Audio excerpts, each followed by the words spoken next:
Tere pärastlõunat minu poolt, et see presentatsioon on tõesti kaas, et olen siis tootmistehnika professor, inseneriteaduskonna arendusjuht ja minuga koos on ka siis doktor Kashif Mahmood, kes on teinud siis simulatsiooni osa sellest presentatsioonist, et tema on siis digitaalse tootmise mikrokraadikava juht, et meil on siis uus algatus ülikoolis, et me pakume ka mikrokraade ja digitaalne tootmine on üks, mis on just suunatud ettevõtetele, kes tahavad ennast pisut ülespoole upgrade'ida. Vaatasin pühapäeval Soome riiklikke uudiseid ja seal esines soomlane, kes töötab Stockholmi ülikoolis ja ta just tõi välja erinevuseid, et mis on nagu Soome ja Rootsi erinevus, et Rootsi märgatavalt rohkem panustab inimeste väljaõppesse ja digitehnoloogiatesse ja ütles, et see on nagu oluliselt parem strateegia kui Soome, kes panustab hästi palju masinatesse, lihtsalt mehaanilisse arendusse, et näiteks kui on tulemas potentsiaalselt sõjategevus Venemaa ja Ukraina vahel, siis sellisel puhul Rootsi majandus on selleks nagu palju paremini valmis, sest inimesed on võimelised pakkuma digitaalseid teenuseid, mitte ainult oma maal, vaid ka laiemalt. See on ka siis üks vidriku eesmärk, et seda piirkonda siin muuta atraktiivsemaks ja pakkuda digitaalset võimekust olla siis üle maailma seal, kus meie oskuseid ja teenuseid vajatakse.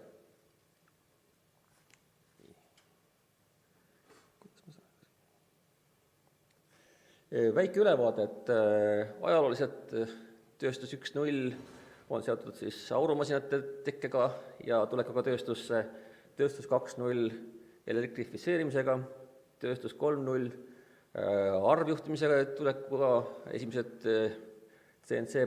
tööpingid loodi MIT-s tegelikult ju Ameerika Ühendriikide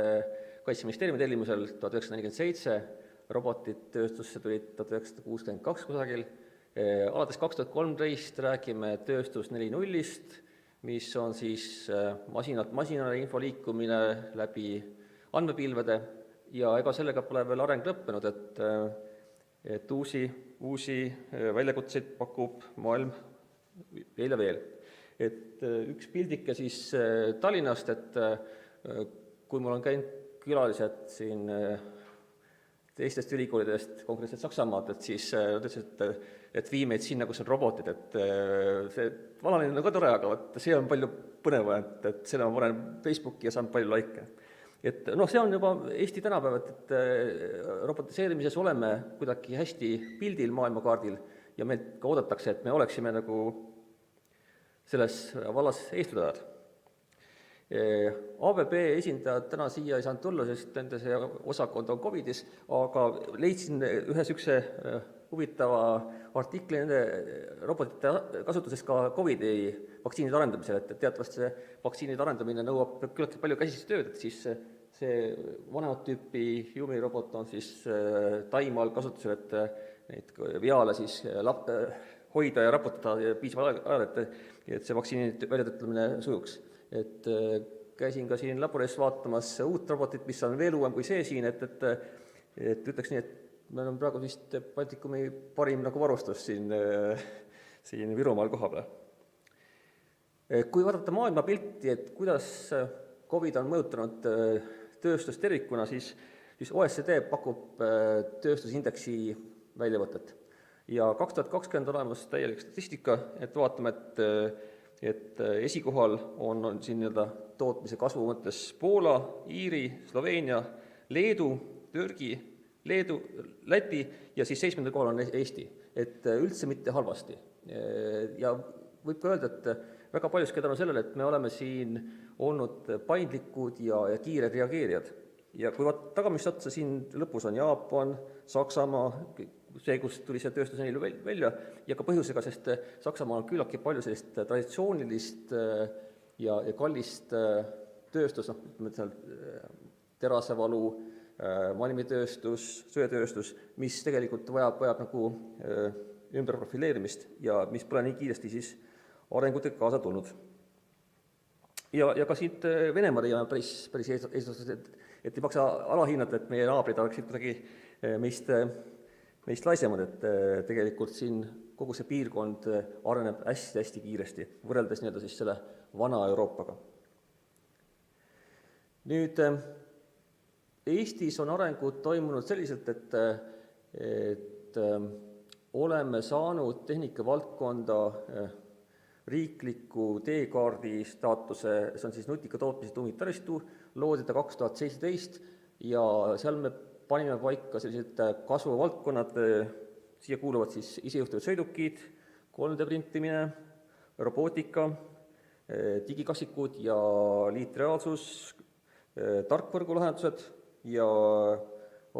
ennetav hooldus, see on siis industrial IoT teiste sõnadega, et ega nendest kasvuvaldkondadest on kasvanud välja siin ka muud arendused, et ka Vidiku väljatöötamisel lähtusime sellest, et mida me oskame siin Eestis tervikuna, et see oleks siin kohapeal ka esindatud ja parimal moel areneks. Ja teine areng, mis on praegu toimumas, on siis see AIRE robootikakeskus, mis siis on samuti ühendus, mitteformaalühendus siis ülikoolide, tehnoloogiaparkide ja IMEC-i vahel, et kus siis hakatakse tulevikus pakkuma ka selliseid nõustamisteenuseid tehisintellekti ja robootika valdkonnas. Nii et selles mõttes Eestis seda valdkonda toetatakse ja ma näen, et potentsiaal on kõva, et juba siin oli artikkel, et mis on Eesti rahvuslaul, et see on ükssarvik,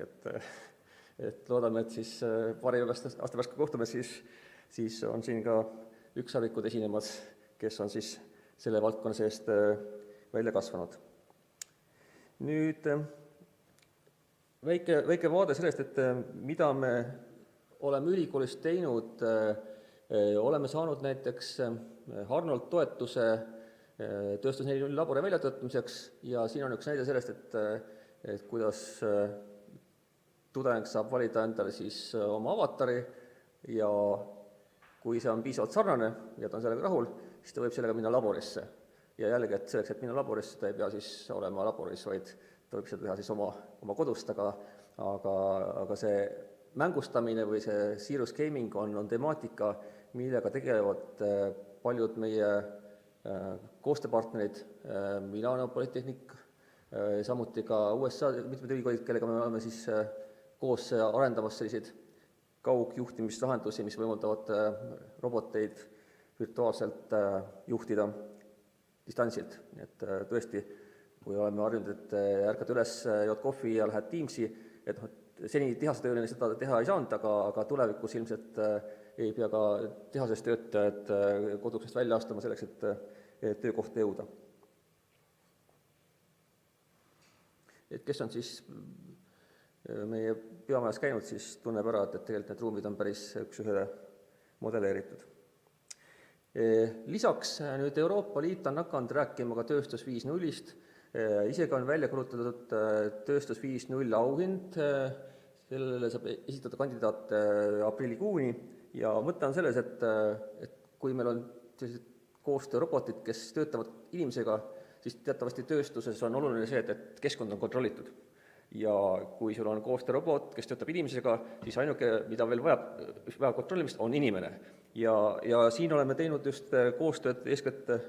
Ida-Tallinna Keskhaiglaga, aga ka Haapsalu rehabilitatsioonikeskusega, et töötada välja selliseid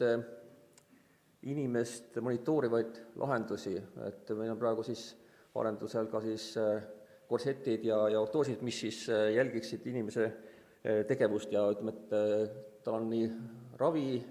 või taastusravi eesmärk, aga tulevikus ilmselt leiab kasutust ka tööstus, et me saame nagu siis oma olulised töötajad siis muuta nagu hästi monitooritavaks. Väike selline huvitav kõrvalepõige ka, et Saksamaalt, et meie üks koostööpartner on Fraunhofer instituut Magdeburgis ja nemad tegid huvitava uuringu, et Mercedes-Benz, enne kui ta hakkas kasutusele võtma koostööroboteid, tahtis teada saada, et kui midagi juhtub, et siis kui suure sinika mingi löök robotilt jätab. Ja nad tellisid uurimuse, et instituut oli rõõmuga nõus,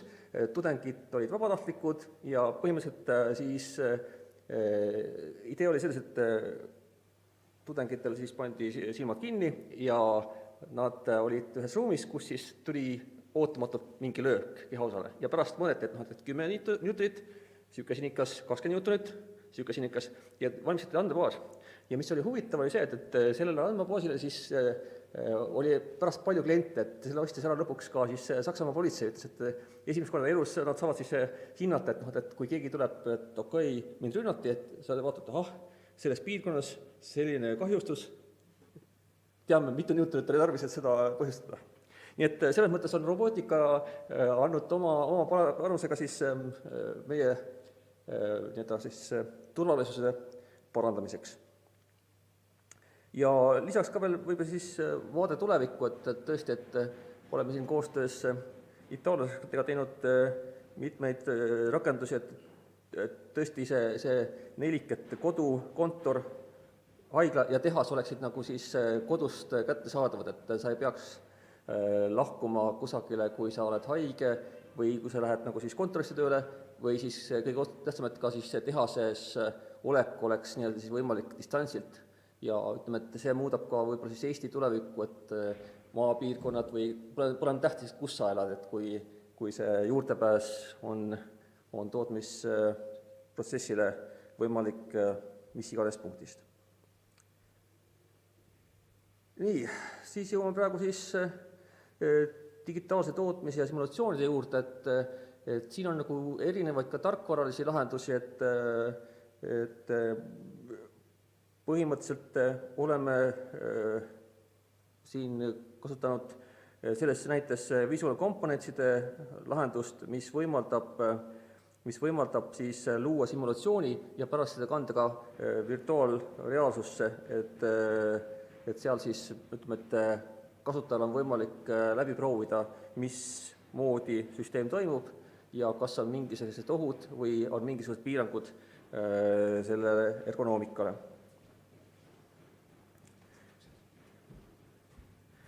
Ja põhimõtteliselt on siis olulised etapid siin tehase planeerimine, selle planeeringu kandmine virtuaalreaalsusest on võimalik ja on võimalik teha siis arvutusi, et milline on siis saavutatud tootlikkus ja kas kuidagimoodi on võimalik seda protsessi parandada ja meie tudengid saavad ka vastavalt siis koolitust läbi siis erinevate ainete nii magistris kui bakalaureuse. Ja töövoo mõttes on aluseks kataloog, kus ta võtab mudeleid, et näiteks kui siia tuli see uhiuus abeverobot, siis oli ka see juba sealt kataloogist võtta, nii et järgnev simulatsioon on siis Kashifi poolt tehtud seda Virumaa kolledžis olevate uusimate robotite seda mudelit kasutades. Nii et põhimõtteliselt me saame siia paigutada inimese, me saame paigutada siia vajalikud tootmisseadmed ja selle protsessi nagu läbi mängida, et kuidas tootmine kulgeb, millised võiksid olla kusagil siis need KPI-d või kontrollparameetrid ja kas need on saavutatavad ja mis siis juhtuks, kui ühte või teist parameetrit muuta.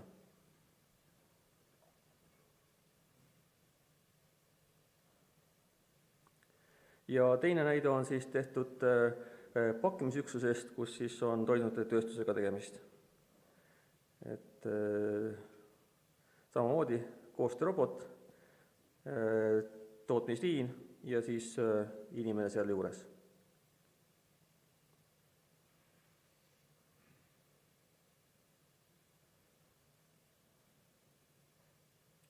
Aga see oleks lühidalt kõik, et